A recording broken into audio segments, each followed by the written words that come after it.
Gerald's breath came in sharp gasps, muffled by his regulator as he hovered just beneath the ocean's surface.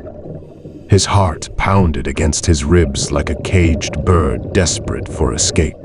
The dive had been exhilarating, vibrant coral gardens, but now the adventure had turned into a nightmare. 10 sharks. Not one, not two, 10. They weren't massive, great whites, thank God. But that was little comfort when a pack of sleek, gray bodies glided between him and the boat's ladder. Their dorsal fins cut through the surface like knives, and their cold black eyes seemed to size him up, calculating. He clutched his dive knife with shaking fingers, fully aware that it was more for his own reassurance than actual defense. A steel blade against a swarm of apex predators? Useless. His air gauge read low, too low for comfort. He couldn't stay down much longer. Above, the boat rocked gently, the ladder hanging just out of reach. His dive buddy, Tyrone, was already aboard, peering over the side with wide eyes.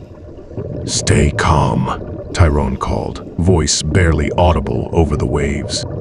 No sudden moves. No sudden moves. Gerald wanted to laugh.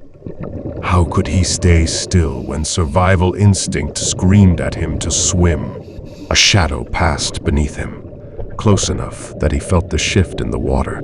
He tightened his grip on the knife. The sharks weren't attacking, but they weren't leaving either. Think. He remembered something from training. Sharks were curious, not mindless killers. Most attacks happened because of panic, splashing, or mistaken identity. If he bolted, he might become prey.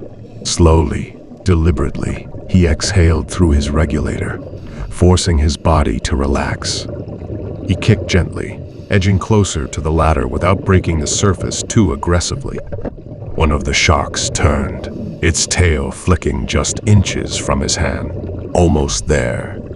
The boat's hull loomed above him like a sanctuary. Just one final push. A sudden thrash. One of the sharks veered, agitated by something unseen. The others followed, stirring the water into a frenzy. As Gerald watched, the other divers bravely and calmly swam to the ladder and exited the water.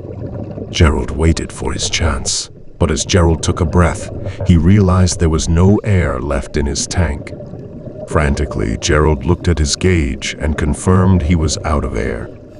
Gerald waited too long, it was over. Gerald never made it back to the boat.